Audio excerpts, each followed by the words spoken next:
پیس T V Urdu کی طرف سے مسلسل چلنے والے اس پروگرام نور قرآن میں آپ کا خیر مقدم۔ اللہ تعالی ہماری اس نشست کو ہمارے اور آپ کے لیے باعث رحمت و ہدایت بنائے، آمین۔ سورہ بنی اسرائیل جو قرآن مجید کی 17ویں صورت ہے اور آپ کی نبوت کے 12ویں سال میں نازل ہوئی تھی، زیر مطالعہ ہے۔ آج ہم اپنے مطالعے کو آگے بڑھائیں گے آیت نمبر 53 سے۔ فرمایا جا رہا ہے، اعوذ باللہ من الشیطان الرجیم، بسم اللہ الرحمن الرحیم۔ وَقُلْ لِعِبَادِي يَقُولُوا الَّتِي هِيَ أَحْسَنُ إِنَّ الشَّيْطَانَ يَنزَغُ بَيْنَهُمْ إِنَّ الشَّيْطَانَ كَانَ لِلْإِنسَانِ عَدُوًّا مُبِينًا۔ اے محمد، ان پر اللہ تعالیٰ کی رحمت و سلامتی ہو، میرے بندوں سے کہہ دو کہ زبان سے وہ بات نکالا کریں جو بہترین ہو۔ دراصل یہ شیطان ہے جو انسانوں کے درمیان فساد ڈلوانے کی کوشش کرتا ہے۔ حقیقت یہ ہے کہ شیطان انسان کا کھلا دشمن ہے۔ سخت مخالفت کا ماحول، نت نئے الزامات، جھوٹ کا اور مخالفت کا طوفان برپا تھا، اور جب آپ پہ کوئی بیجا اعتراضات کرتا ہے، آپ کو برا بھلا کہتا ہے، آپ کو ستاتا ہے، تو انسان کی فطرت ہے کہ اس کے اندر ایک رد عمل، ری ایکشن پیدا ہوتا ہے، اور وہ بھی کبھی کبھی کوئی سخت بات کہہ دیتا ہے۔ یہاں فرمایا جا رہا ہے، میرے بندوں سے کہہ دو زبان سے وہ بات نکالا کریں جو بہترین ہو، انتہائی اعلیٰ درجے کی ہو، شریفانہ ہو۔ دراصل یہ شیطان ہے جو انسانوں کے درمیان فساد ڈلوانے کی کوشش کرتا ہے کہ تم بھی ان کی کسی سخت بات کے جواب میں سخت بات کہہ دو۔ فرمایا جا رہا ہے، حقیقت یہ ہے کہ شیطان انسان کا کھلا دشمن ہے، یعنی کفار و مشرکین کے بیجا اعتراضات اور ان کی طرف سے اٹھائے جانے والے شکوک و شبہات یا ان کی گالی گلوچ کے جواب میں تمہیں کبھی بھی کوئی غیر شریفانہ طریقہ نہیں اختیار کرنا چاہیے۔ یہ شیطان تمہارے اور ان کے درمیان فساد ڈالنا چاہتا ہے، تمہاری دعوت کی راہوں کو بند کرنا چاہتا ہے، لہٰذا تم کبھی بھی یہ غلط طریقہ مت اختیار کرو۔ تمہارا رب تمہارے حال سے زیادہ واقف ہے، وہ چاہے تو تم پر رحم کرے، وہ چاہے تو تمہیں عذاب دے۔ اور اے نبی، ہم نے تم کو لوگوں پر حوالدار بنا کر نہیں بھیجا ہے کہ زبردستی ان کو تم راہ حق پر لے کر آؤ۔ تمہیں حق کی طرف، خدا کی طرف، نیکی کی طرف لوگوں کو بلانا ہے، حکمت کے ساتھ بلانا ہے، اچھی نصیحت موعظت حسنہ کے ساتھ بلانا ہے، اور اگر بحث کرنا ہے تو اچھے اور شریفانہ طریقے سے کرنا ہے۔ پھر فرمایا جا رہا ہے، رَبُّكَ أَعْلَمُ بِمَنْ فِي السَّمَاوَاتِ وَالْأَرْضِ وَلَقَدْ فَضَّلْنَا بَعْضَ النَّبِيِّينَ عَلَى بَعْضٍ وَآتَيْنَا دَاوُودَ زَبُورًا۔ تیرا رب زمین اور آسمانوں کی مخلوقات کو زیادہ جانتا ہے، ہم نے بعض پیغمبروں کو بعض سے بڑھ کر مرتبے دیے، اور ہم نے ہی داؤد کو زبور دی تھی۔ پھر فرمایا جا رہا ہے، ان سے کہو ذرا پکار دیکھو ان معبودوں کو جن کو تم خدا کے سوا اپنا کارساز سمجھتے ہو، وہ کسی تکلیف کو تم سے نہ ہٹا سکتے ہیں نہ بدل سکتے ہیں۔ کسی تکلیف کو ہٹانا، کسی مشکل کو دور کرنا، یہ صرف اللہ تبارک و تعالیٰ کا کام۔ لہٰذا اللہ کے علاوہ کسی اور کو سجدہ کرنا، کسی کو پکارنا، کسی سے مدد طلب کرنا، یہ سارے کے سارے کام توحید کی ضد ہیں اور شرک ہیں۔ جن لوگوں کو یہ پکارتے ہیں وہ تو خود اپنے رب کے حضور رسائی حاصل کرنے کا وسیلہ تلاش کر رہے ہیں کہ کون اس سے قریب تر ہو جائے، اور وہ اس کی رحمت کے امیدوار اور اس کے عذاب سے خائف ہیں۔ مثال لیجئے عیسیٰ علیہ السلام کی۔ عیسیٰ علیہ السلام اللہ تعالیٰ کے نبی ہیں۔ لوگوں نے کیا کیا؟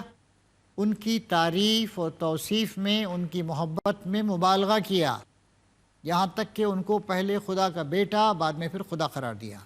ایسے ہی بہت ساری ہستیاں ہیں، بہت ساری بزرگ شخصیات ہیں۔ یہاں بتوں کا ذکر نہیں ہو رہا ہے، ان شخصیات کا ذکر ہو رہا ہے جو کبھی زندہ تھیں لیکن جو اب مر چکی ہیں۔ لوگوں نے ان کو اپنا کارساز، اپنا معبود یا خدا کا شریک کار سمجھ لیا۔ کہا جا رہا ہے کہ یہ کسی تکلیف کو تم سے نہیں ہٹا سکتے، نہ بدل سکتے ہیں، بلکہ یہ لوگ خود اللہ تعالیٰ کے حضور پہنچنے، رسائی حاصل کرنے کی کوشش کر رہے ہیں۔ اس کا وسیلہ سے مراد اس کا ذریعہ، اللہ کی عبادت کر کے، اللہ تعالیٰ کی اطاعت کر کے، اللہ کے احکام پہ چل کے، اور وہ اس کی رحمت کے امیدوار ہیں۔ اور اس کے عذاب سے خائف ہیں۔ حقیقت یہ ہے کہ تیرے رب کا عذاب ہے ہی ڈرنے کے لائق۔ تو جن ہستیوں کو لوگوں نے کارساز، مشکل کشا، غریب نواز، گنج بخش یا پانی کا دیوتا یا پیدائش کا ذمہ دار یا موت کا ذمہ دار یا بیماریوں کو دور کرنے والا، تکلیفیں ہٹانے والا مختلف بنا رکھا ہے، ان میں سے کوئی بھی کسی کی تکلیف کو دور نہیں کر سکتا ہے۔ کچھ تو تخیلاتی امیجنری شخصیات ہیں جن کے بت یا خالق تیار کر لیے گئے، کچھ واقعی شخصیات تھیں لیکن وہ سب کے سب اللہ کے بندے تھے۔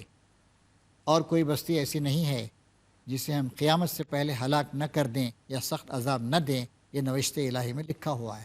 ساری بستیوں کو ختم ہونا ہے، ساری شخصیات کو ختم ہونا ہے، اور جو بھی نافرمانی کا رویہ اختیار کرے گا اللہ تعالیٰ اسے سزا دے گا۔ اور ہم کو نشانیاں بھیجنے سے نہیں روکا مگر اس بات نے کہ ان سے پہلے کے لوگ ان کو جھٹلا چکے ہیں۔ دیکھ لو، ہم نے سمود کو اونٹنی لا کر دی، شمالی عرب کی ایک قوم، مدائن صالح وغیرہ کے علاقے کی، وہاں پر صالح علیہ السلام کو بھیجا گیا اور لوگوں نے مطالبہ کیا۔ اچانک پہاڑ کی ایک چٹان شق ہوئی، ایک اونٹنی آ گئی اور انہوں نے اس اونٹنی کو مار دیا۔ کہہ دیا گیا تھا کہ یہ اونٹنی تمہارے لیے آزمائش بنا کے بھیجی گئی ہے۔ ہاتھ لگایا، چنانچہ ایک زبردست دھماکہ ہوا، وہ سب کے سب ختم کر دیے گئے اور انہوں نے اس پر ظلم کیا۔ ہم نشانیاں اسی لیے تو بھیجتے ہیں کہ لوگ انہیں دیکھ کر ڈریں۔ یاد کرو اے محمد، ہم نے تم سے کہہ دیا تھا کہ تیرے رب نے ان لوگوں کو گھیر رکھا ہے، اور یہ جو کچھ ابھی ہم نے تمہیں دکھایا، معراج کا ذکر ہو رہا ہے جس پہ حضور تشریف لے گئے تھے، اس کو اور اس درخت کو جس پر قرآن میں لعنت کی گئی ہے، ہم نے ان لوگوں کے لیے بس ایک فتنہ بنا کر رکھ دیا ہے۔ زقوم کا درخت، ہم انہیں تنبیہ پر تنبیہ کیے جا رہے ہیں، مگر ہر تنبیہ ان کی سرکشی ہی میں اضافہ کیے جاتی ہے۔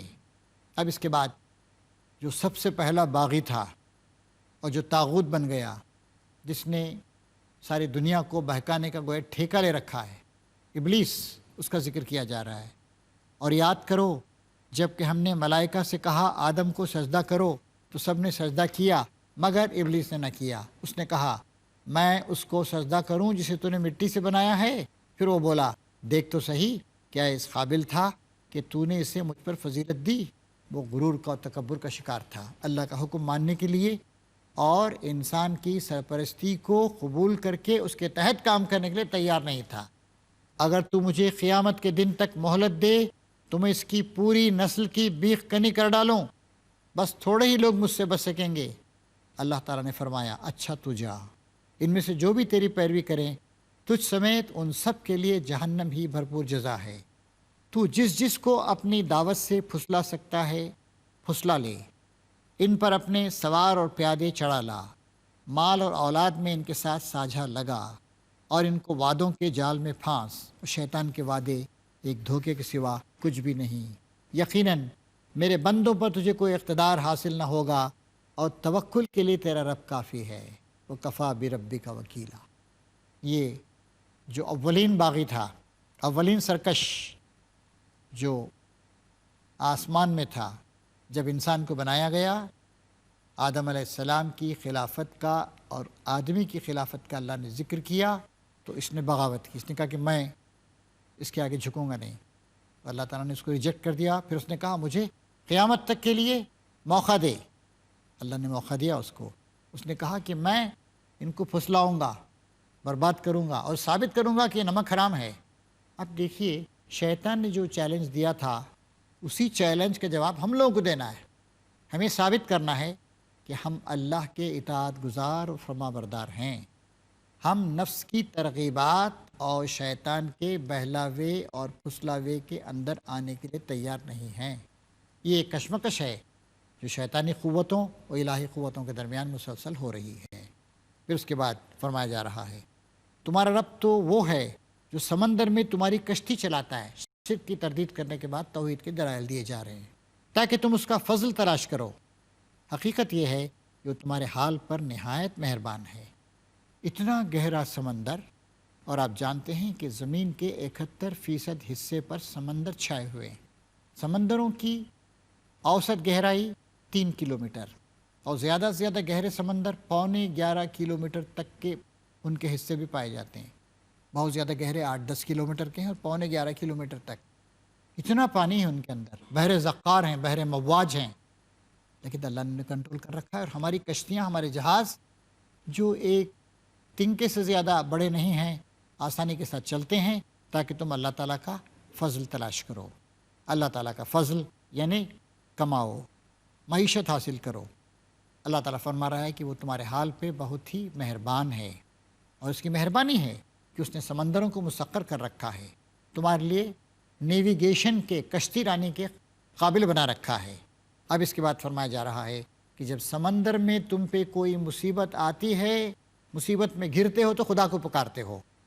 حاضرین، اس مضمون کا مطالعہ جاری رہے گا۔ بریک کا وقت قریب آ گیا ہے، انشاءاللہ بریک کے بعد دوبارہ ہم آپ کی خدمت میں حاضر ہوں گے۔ محترم ناظرین، استقبال ہے دوبارہ بریک کے بعد۔ توحید کا ذکر ہو رہا تھا، شرک کی تردید کی جا رہی تھی۔ بات یہ ہو رہی تھی کہ اللہ تعالیٰ نے جو تم پہ بہت مہربان ہے، سمندروں کو مسخر کر رکھا ہے، اور تم اللہ کا فضل تلاش کرنے کے لیے نہایت آسانی کے ساتھ جہاز رانی اور کشتی رانی کرتے ہو۔ اب فرمایا جا رہا ہے کہ جب سمندر میں تم پہ کوئی مصیبت آتی ہے تو تم جن جن کو پکارتے ہو اللہ تعالیٰ کو چھوڑ کر ان سب کو بھول جاتے ہو اور خدائے وحدہ لا شریک کی طرف متوجہ ہوتے ہو۔ لیکن جب اللہ تعالیٰ اس مصیبت سے تم کو بچا کر خوشی کی طرف لاتا ہے تو پھر اس کے بعد تم شرک کرنے لگتے ہو، خدا سے منہ موڑ لیتے ہو۔ وہ کان الانسان کفورا، انسان واقعی بڑا ناشکرا ہے۔ سمندر میں سب لوگ تو نہیں جاتے، لیکن دنیا میں ہم دیکھتے ہیں اکثر اسی طرح کی چیزوں کو۔ مصیبت آتی ہے تو خدا یاد آتا ہے، اور جب مصیبت کو اللہ تعالیٰ ختم کر دیتا ہے تو پھر دوسرے سہاروں کو ہم پکڑنے لگتے ہیں۔ اچھا، تو کیا تم اس بات سے بالکل بے خوف ہو کہ خدا کبھی خشکی پر ہی تم کو زمین میں دھنسا دے، یا تم پر پتھراؤ کرنے والی آندھی بھیج دے اور تم اس سے بچانے والا کوئی حمایتی نہ پاؤ؟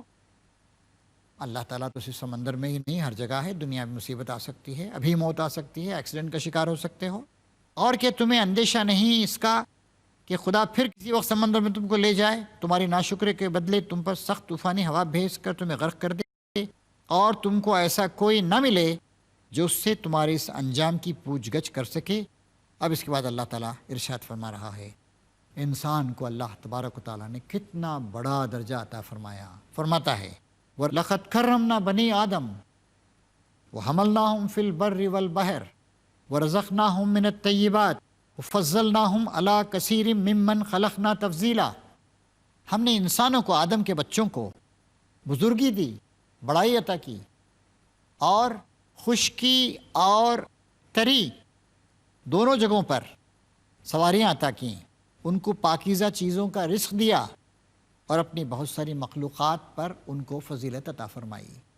تو جس انسان کو اتنی فضیلت دی گئی، اتنے وسائل دیے گئے، اور زمین و آسمان کی تمام چیزوں کو انسان کے لیے قابل استعمال بنا دیا، سورج اور چاند ہمارے نکل رہے ہیں، ہوائیں ہمیں آکسیجن دے رہی ہیں، سمندر ہمارے لیے بھاپ اور بادل تیار کر رہے ہیں، بادل ہمارے لیے بارش برسا رہے ہیں، دن اور رات ہمارے کیلکولیشن کے لیے، اور دن ہماری معیشت کے لیے، رات ہمارے آرام کے لیے خدمت کر رہی ہے۔ انسان کی سب عظمتیں، انسان کے لیے صحیح رویہ یہ ہے کہ اللہ تعالیٰ کی ان نعمتوں کا شکر کرے۔ پھر خیال کرو اس دن کا جب کہ ہم ہر انسانی گروہ کو اس کے پیشوا کے ساتھ بلائیں گے۔ اس وقت جن لوگوں کو ان کا نامہ اعمال سیدھے ہاتھ میں دیا گیا وہ اپنا کارنامہ پڑھیں گے، اور ان پر ذرہ برابر ظلم نہ ہوگا، اور جو اس دنیا میں اندھا بن کر رہا وہ آخرت میں بھی اندھا ہی رہے گا، بلکہ راستہ پانے میں اندھے سے بھی زیادہ ناکام۔ قرآن شریف میں کئی جگہ بیان کیا گیا ہے، اور احادیث میں بھی یہ بات ظاہر ہے کہ اچھے آدمی کو اس کا نامہ اعمال دانے ہاتھ میں دیا جائے گا، برے آدمی کو بائیں ہاتھ میں لا کے پٹک دیا جائے گا۔ اب یہ لوگ مختلف طرح کی جو باتیں کرتے تھے، وہ چاہتے تھے کہ کچھ نبی کریم صلی اللہ علیہ وسلم کچھ مداہنت سے کام لیں، کچھ چیزیں چھوڑ دیں، بظاہر رسول اللہ کو مخاطب کرتے ہوئے، لیکن ان کو سنایا جا رہا ہے، اے محمد ان پر اللہ کی رحمت و سلامتی ہو۔ ان لوگوں نے اس کوشش میں کوئی کسر اٹھا نہیں رکھی کہ تمہیں فتنے میں ڈال کر اس وحی سے پھیر دیں جو ہم نے تمہاری طرف بھیجی ہے، تاکہ تم ہمارے نام پر اپنی طرف سے کوئی بات گھڑو۔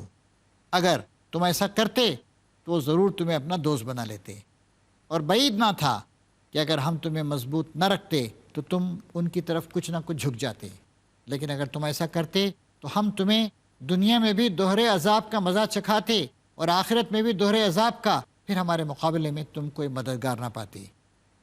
نعوذ باللہ، نبی کریم صلی اللہ علیہ وسلم کے دل میں کبھی اس طرح کا کوئی خیال نہیں پیدا ہوا۔ یہ ان لوگوں کو بتایا جا رہا ہے، نبی جس کو ہم نے اتنا اختیار دے کر بھیجا ہے، اگر وہ بھی تمہاری طرف جھک جاتا، وہ بھی کوئی مصالحت کر لیتا، وہ بھی کوئی مداہنت اختیار کرتا، وہ بھی اللہ تعالیٰ کی کسی بات میں کوئی کمی کرنے پر آمادہ ہو جاتا، تو ہم نبی کو بھی نہیں چھوڑتے، دگنا دگنا عذاب دے دیا کرتے، اور اللہ سے اسے کوئی بچانے والا نہیں ہوتا۔ یہ لوگ اس بات پر بھی تلے رہے ہیں کہ تمہارے قدم اس سرزمین سے، مکے سے اکھاڑ دیں اور تمہیں یہاں سے نکال باہر کریں، لیکن اگر ایسا کریں گے تو تمہارے بعد یہ خود یہاں کچھ زیادہ دیر نہ ٹھہر سکیں گے۔ ان آیات کے نزول کے 1 سال کے بعد ہجرت کا واقعہ پیش آیا، نبی کریم صلی اللہ علیہ وسلم کو مکہ چھوڑنا پڑا اور مدینے میں جا کر پناہ لینی پڑی، لیکن اللہ تعالیٰ نے جو فرمایا تھا کہ اگر تم کو انہوں نے یہاں سے نکال دیا تو پھر یہ بھی بہت دن یہاں پر رہ نہیں پائیں گے۔ چنانچہ ہم دیکھتے ہیں کہ ان لوگوں نے مدینے میں بھی حضور کو چین سے بیٹھنے نہیں دیا، مخالفت کرتے رہے، کبھی جنگ بدر کی آگ بھڑکائی، کبھی معرکہ احد برپا کیا، کبھی احزاب، مختلف بڑی بڑی فوجیں لا کر مدینے کو گھیر لیا، لیکن بالآخر وہ لمحہ آیا کہ نبی کریم صلی اللہ علیہ وسلم کے مکے سے نکالے جانے کے 8 سال کے بعد پھر مکہ فتح ہو گیا، اور وہ لوگ جو سردار بنے ہوئے تھے، مخالفت کر رہے تھے، وہ ناکام و نامراد ہو گئے۔ سنت من قد ارسلنا قبلک من رسلنا ولا تجد لسنتنا تحویلا، یہ ہمارا مستقل طریقہ کار ہے، ان سب رسولوں کے معاملے میں ہم نے برتا ہے جنہیں تم سے پہلے ہم نے بھیجا تھا، اور ہمارے طریقہ کار میں تم کوئی تغیر نہ پاؤ گے۔ یعنی پہلے بھی ہمارا یہ معاملہ رہا ہے، جب لوگوں نے کسی نبی کو قتل کر دیا یا اس کو جلا وطن کر دیا تو آخرکار ہم نے ان لوگوں کو چھوڑا نہیں۔ عیسیٰ علیہ السلام سنہ عیسوی کے آغاز میں یروشلم میں، فلسطین میں تشریف لائے، یہود نے ان کی مخالفت کی، اور عیسیٰ علیہ السلام کے دنیا سے اٹھائے جانے کے 30-35 سال بعد 70 عیسوی میں روم کا بادشاہ ٹائٹس سیزر آیا اور اس نے یروشلم کی اینٹ سے اینٹ بجا دی اور ہیکل سلیمانی کو پیوند خاک کر دیا، اور جن لوگوں نے عیسیٰ علیہ السلام کی مخالفت کی تھی ان پہ ایسے ظلم توڑے کہ ان لوگوں کا داخلہ تک اس شہر میں عرصہ دراز تک بند رہا۔ پھر اس کے بعد ارشاد فرمایا جا رہا ہے کہ ان مشکل حالات میں تمہیں عبادت کا اہتمام کرنا چاہیے، اور یاد رکھیے کہ معراج کے بعد ہی 5 وقت کی نماز فرض کی گئی تھی۔ یہاں فرمایا جا رہا ہے اقیم الصلاۃ لدلوک الشمس الی غسق اللیل وقرآن الفجر ان قرآن الفجر کان مشہودا، نماز قائم کرو زوال آفتاب سے لے کر رات کے اندھیرے تک۔ زوال یعنی وہاں سے ڈھلنا، سب سے پہلے ظہر کے وقت یعنی بالکل نصف النہار پر جا کر آفتاب ڈھلتا ہے، ظہر کی نماز کا وقت آتا ہے، اور اونچی بلڈنگوں، پہاڑیوں وغیرہ پر سے ڈھلتا ہے عصر کے بعد، اور ایک نماز کا وقت آتا ہے، اور زمین پر سے ڈھل جاتا ہے، مغرب کی نماز کا وقت آتا ہے۔ پھر فرمایا گیا الی غسق اللیل، رات کے اندھیرے تک۔ عشاء کی نماز اندھیرا ہونے کے بعد پڑھی جاتی ہے، اور کچھ لوگوں کا خیال ہے کہ غسق جو ہے آدھی رات کو کہا گیا، اس وقت تک نماز پڑھی جا سکتی ہے عشاء کی۔ وہ قرآن الفجر، اور فجر کے قرآن کا بھی اہتمام کرو۔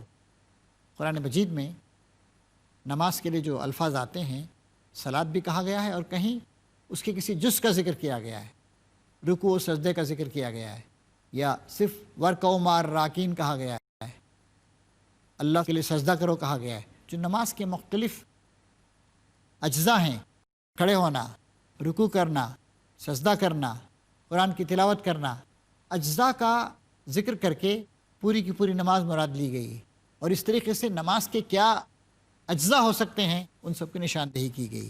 نماز قائم کرو زوال آفتاب سے لے کر رات کے اندھیرے تک، اور فجر کے قرآن کا بھی اہتمام کرو اس کا۔ چنانچہ نبی کریم صلی اللہ علیہ وسلم اس ارشاد اور حکم کی روشنی میں فجر کی نماز میں زیادہ طویل قرأت کیا کرتے تھے۔ وقت بھی بہت ہی سکون کا ہوتا ہے۔ رات بھر کے آرام کے بعد انسان کے خواہ اس محلال سے باہر نکل آتے ہیں، طبیعت حشاش بشاش ہوتی ہے، اور صبح کا پرسکون ماحول اور ٹھنڈی فضا، ہلکی ہلکی چلنے والی باد صبا ایک عجیب منظر ہوتا ہے۔ اسی لیے اس میں قرآن مجید کو خصوصاً فجر کی نماز میں زیادہ پڑھنے کی طرف اشارہ کیا جا رہا ہے۔ ان قرآن الفجر کان مشہودا، کیونکہ قرآن فجر مشہود ہوتا ہے۔ ومن اللیل فتہجد، اور رات کو تہجد پڑھو۔ تہجد کی نماز تھوڑا سا سو کر اٹھنے کے بعد پڑھی جاتی ہے، چنانچہ یہاں پر کہا جا رہا ہے، اور نبی کریم صلی اللہ علیہ وسلم کا یہی معمول تھا۔ رات کو آپ جلد عشاء کی نماز کے بعد استراحت فرماتے تھے، اور تھوڑا آرام کرنے کے بعد کبھی 1/3 رات، کبھی نصف رات، کبھی 2/3 رات۔ نفل کے معنی فرض سے زائد۔ 5 وقت کی نمازیں فرض ہیں اور تمام مومنین پر فرض ہیں، اور تہجد کی نماز نفل ہے، فرض سے زائد ہے، اور نبی کریم صلی اللہ علیہ وسلم کے لیے فرض تھی، اسی لیے آپ ہمیشہ اس کا اہتمام کیا کرتے تھے، لیکن ہمارے لیے فرض سے زائد ہے اور اللہ تعالیٰ کے قریب ہونے کا ایک ذریعہ ہے۔ فرمایا جا رہا ہے یہ تمہارے لیے نافلۃ لک عسیٰ ان یبعثک ربک مقاما محمودا، بعید نہیں کہ اللہ تعالیٰ تمہیں تمہارا رب مقام محمود پر فائز کر دے۔ حاضرین، ہمارے اس ایپیسوڈ کا وقت ختم ہو رہا ہے۔ انشاءاللہ اس کے بعد کے مضامین کا مطالعہ جاری رہے گا۔ اجازت دیجیے، اللہ تعالی ہمیں اور آپ کو اپنی رہنمائی اور اپنے فضل، اپنی رحمت سے نوازے۔ آمین یا رب العالمین۔ وآخر دعوانا ان الحمد للہ رب العالمین۔ اللہ اکبر، اللہ اکبر۔